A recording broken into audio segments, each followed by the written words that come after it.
Green Business, le magazine des hommes et des entreprises qui prennent soin de la planète. Nathalie Croiset sur BFM Business. C'est la deuxième demi-heure de Green Business sur BFM Business et je vais pousser un cocorico. Et oui, on a eu tout récemment un concours international, le Clean Tech Open International. Donc on a déjà parlé dans Green Business. Eh bien, une start-up a fini deuxième, une start-up française. Donc on va la mettre à l'honneur. Il s'agit de SP3H. Et donc, on a donc évidemment son président avec nous, Alain Lunati. Bonjour. Bonsoir. Et puis en face de vous, Pierre Nouguet. Bonjour, donc cofondateur du Clean Tech Open France, vous êtes également cofondateur d'Ecosys Group. Votre camarade Olivier Duverdet était déjà dans ce plateau, sur ce plateau il y a quelques instants. Donc on va parler d'abord avec vous de ce concours, de cette présence, puisque finalement on suit ce que fait le Clean Tech Open France. Absolument. Puis voilà, il y a eu ce concours international, c'était il y a quelques jours, 8-9 novembre à San José, si on veut parler en Californie. Il y a du dynamisme là-bas. Incroyable. Comment vous l'avez senti? Incroyable. Et puis un dynamisme pas simplement américain, mais un dynamisme européen. Et puis cette grande joie que vous venez d'annoncer, effectivement, d'une start-up française qui prend la deuxième place sur le podium, la médaille d'argent.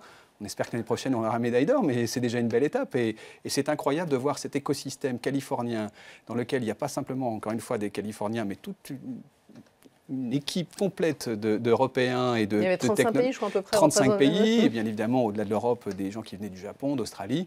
Et surtout, c'est ce mélange des genres, c'est-à-dire les académiques avec les entrepreneurs, avec les grosses boîtes qui se mélangent, parce que clairement, il faut inventer un nouveau monde, on le sait, vous le dites souvent ici, eh bien, il est en train de se faire, ce nouveau monde. Voilà, faire travailler les grands et les plus petits ensemble. On va revenir sur cette démarche aussi, sur les ambitions, puis même les ambitions françaises. Il faut se mettre en avant aussi de temps en temps. Ça nous manque un petit peu.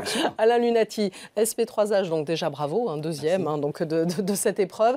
Vous avez inventé, il faut nous l'expliquer de façon très précise quand même, ce que c'est un capteur de mesure, c'est ça en temps réel de la qualité d'un carburant. C'est bien ça? Tout à fait, oui. Donc c'est un tout petit système qui va se retrouver dans le réservoir de la voiture et qui va informer en temps réel de ce que vous avez mis dans votre réservoir. Et si vous faites ça, vous pouvez réduire la consommation, les émissions de CO2 et les émissions polluantes des moteurs d'aujourd'hui et de demain. L'avantage, c'est une petite technologie optique qui a coûté 8 millions d'euros à être développée, mais qui fonctionne sur la totalité des carburants que vous avez, essence, diesel, flex fuel, futurs carburants.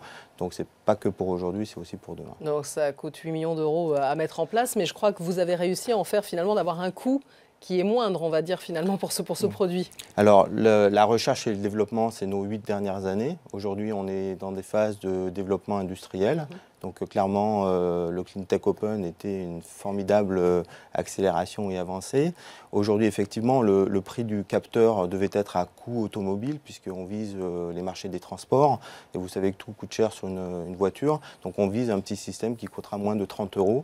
Il n'est pas évident que le coût, d'ailleurs, revienne à la charge de l'utilisateur, mais puisse être compatible avec les contraintes de l'automobile. Alors, pour bien comprendre les enjeux, voilà, on parle souvent de contraintes sur les émissions de gaz polluants. C'est vrai, c'est ça, par exemple, à la sortie du pot d'échappement. Là, vous êtes dans une autre démarche, finalement, celle sur la qualité du carburant.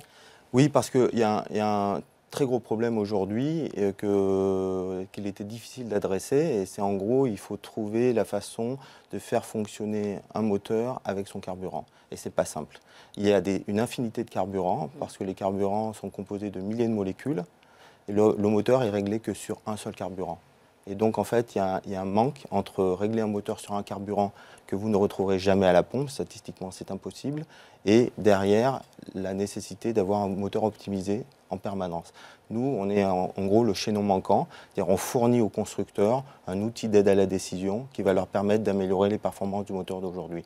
Environ 5% en consommation en émissions, jusqu'à 30% en émissions polluantes type NOx, particules, on en a beaucoup parlé récemment dans la presse. Oui, donc le challenge est très ambitieux, international. Les annonces autour de la ville de Paris, aussi les ambitions par rapport à la réduction du nombre de véhicules, en tout cas moins de 17 ans qui ne devraient pas circuler dans Paris. Enfin, voilà, c'est une question qui revient régulièrement. Oui, et puis vous imaginez au niveau mondial, parce que c'était une partie de la démarche, ça a été de se dire qu'il y a quelques chiffres à retenir, 30 milliards de tonnes de CO2 chaque année.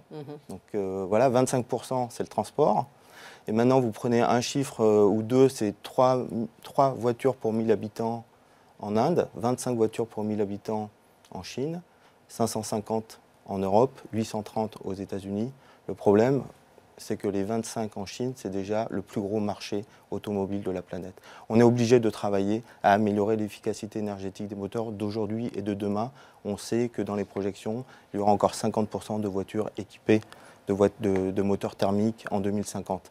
On est là dans la transition. Pierre Nouguet, quel regard vous portez sur SP3? Parce que typiquement, SP3A, on le sent, vous dites, voilà, le moteur thermique, ça va continuer. À l'heure où on parle de mobilité, d'autopartage, de covoiturage, de voitures électriques, il faut penser à ce qu'on a maintenant, c'est ça? Oui, absolument. Et puis, il faut traiter le sujet. Ce qui nous a beaucoup plu chez SP3A, c'est chez Alain, avec tout Ecosys, le Cleantech Open, tous ceux qui travaillent autour de ce projet, c'est au-delà de la R&D et de l'aspect technique qu'ils ont développé, c'est l'ambition que Alain porte avec ses équipes et la capacité à faire le tour du monde. Ils ont fait plusieurs fois le tour du monde. Ils ont rencontré tous les constructeurs, ils ont rencontré toutes les personnes, tous les centres de labo, etc. Et derrière ça, c'est ce qu'on veut soutenir, c'est cette ambition française, c'est-à-dire que des ingénieurs, des technologies françaises soient également ambitieuses en termes commerciaux, qu'elles aient envie d'aller tailler les nouvelles routes de croissance, et que derrière, il faut que tout l'écosystème français et même l'écosystème européen se mettent derrière. Parce que Alain parle de la technologie automobile, mais derrière, il y a aussi l'aviation, il y a aussi d'autres secteurs, c'est-à-dire que cette capacité à lire avec ces capteurs optiques et ces éléments, ce style de matériaux, fait que ça peut s'extrapoler. Et nous, on dit, si on veut construire des PME qui deviennent des ETI, il faut qu'on embraye cet écosystème de manière forte. Et c'est ce qui a fait que le Cleantech Open a voulu soutenir la démarche. Et je crois qu'on a bien fait. Parce que derrière, tous ceux qui faisaient le jugement au niveau international se sont dit « Waouh, c'est la big picture, c'est quelque chose qui peut se développer et c'est ça qui est formidable. » Et alors, donc, au départ, vous avez parlé aussi de besoins d'argent, besoins financiers. Vous avez fait une levée de fonds, hein, c'est ça, de plus de 2 millions d'euros. Il y a peut-être, vous avez fait plusieurs. En tout cas, il y en a une récente de 2 millions. Voilà, on a levé 6,2 millions d'euros sur 5-6 ans. Privé, institutionnel, mais aussi on a eu tout le support qu'on peut avoir en tant que jeune entreprise innovante, crédit d'impôt recherche. C'est très très important. Au niveau régional et national, on est soutenu. On ne peut pas fonctionner aujourd'hui sans soutien de votre pays ou de l'Europe qui se fédèrent. Quand on est aux États-Unis, on voit qu'il y a des programmes pour améliorer les camions de 100 millions de dollars pour 3 constructeurs. Donc on se rend bien compte quand on est confronté à la stratégie mondiale, que c'est une véritable guerre industrielle qui se noue. On a besoin de l'ensemble des forces et nous, on les a eues. On est pour cela exemplaire. Et de l'autre côté, la partie cleantech, ça nous a séduit parce qu'on n'a pas le temps de réinventer la roue. Il faut aller vite, on est une start-up, on manque de moyens, en tout cas on a déjà mis en place des moyens colossaux. Il faut qu'on trouve des personnes... Vous avez été lancé en 2005, c'est ça? 2005, oui, donc le temps de faire de la recherche, aussi d'y arriver. Oui, la phase, ça sera l'année prochaine, vraiment? Vous pensez passer un peu au concret? Alors on est en phase de prototype industriel, mais on a une innovation ouverte, c'est-à-dire qu'on travaille avec des grands industriels qui vont fabriquer les capteurs à notre place. Donc on a un vrai bureau d'ingénierie et d'études, 12 brevets à l'international.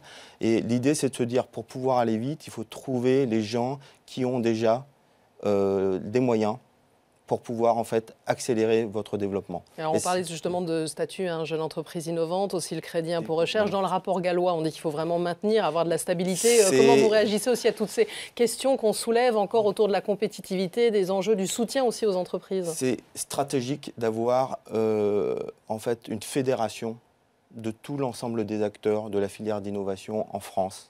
Autour de sociétés comme les nôtres. C'est très important. Le crédit d'impôt recherche, je ne vais pas dire que si on ne l'avait pas eu, on n'aurait pas développé, mais on ne serait sans doute pas où on en est aujourd'hui. Or, aujourd'hui, la guerre, c'est le time to market, c'est le temps pour pouvoir être capable d'arriver avec un produit. Surtout que vous êtes sur un marché mondial, parce qu'on le disait. Oui, avec des concurrents qui pèsent quelques milliards d'euros, mais qu'on a pris de vitesse simplement parce qu'on est parti avec une technologie qu'on maîtrisait, dans le domaine du raffinage et de la pétrochimie, sauf que la technologie pesait 200 kg, faisait 2 mètres de haut et coûtait 1 million d'euros.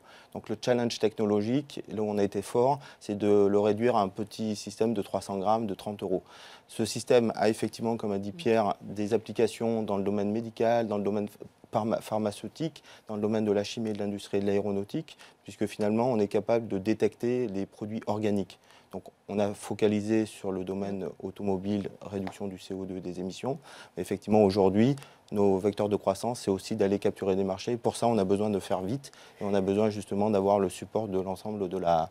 je dirais, du microcosme, de l'écosystème. Et il faut le dire, il faut juste se préciser, vous êtes à Aix-en-Provence, tout ne se passe pas aussi à Paris, et ça, il faut le dire. Pierre Nouguet, voilà, sur ces questions-là, l'innovation, parce que je parlais aussi du pacte de compétitivité, j'ai l'impression ça fait des années qu'on en parle, on n'arrête pas de voir qu'il y a une vraie...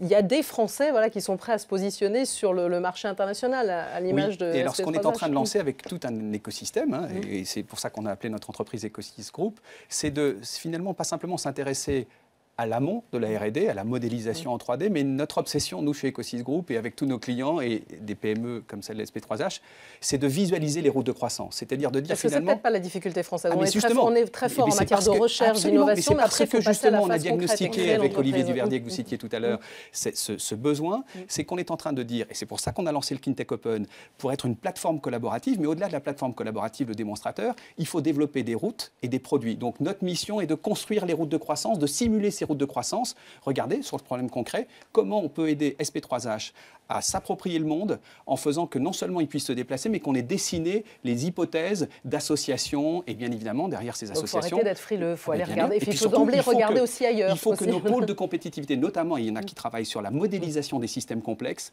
soient pas simplement au service de l'amont, mais de l'aval, de la mise en marché, qui fait que nos PME vont devenir des ETI. Et c'est aussi tout l'engagement qu'on a à travers des travaux partagés avec vous pour vulgariser ce genre de choses et donner envie à d'autres de nous rejoindre. Et bon, on continuera à en parler. Merci à vous, Pierre Nauzet, donc cofondateur du Cleantech Open France, aussi d'Ecosys Group. Et puis encore bravo à Alain Lunati et votre société SP3H, donc, qui a été deuxième de ce Cleantech Open International. On peut vous souhaiter de très belles choses. Vous voulez ajouter juste quelque chose? On vous invite pour l'année prochaine en Californie avec toute l'équipe de Green Business pour que vous puissiez voir l'écosystème californien et que vous puissiez témoigner que l'écosystème français et européen est très riche sur place. Bon, alors toute mon équipe va être ravie parce que c'est moi-même, donc ça va très bien. On est parfait. Si, il y a quand même quelqu'un. Voilà, je remercie Dorothée Balzan qui m'accompagne là. Il y a aussi Constance Dupont. On les prend toutes. Allez, voilà, ça sera formidable. Okay. Et en attendant, quand même, on marque une dernière pause dans Green Business et gros plan sur Eol Water, parce qu'on est là encore dans les startups, mais c'est comment finalement récupérer de l'eau potable grâce au vent. Et ça, c'est quand même un enjeu colossal. Et ce sera dans un court instant sur BFM Business.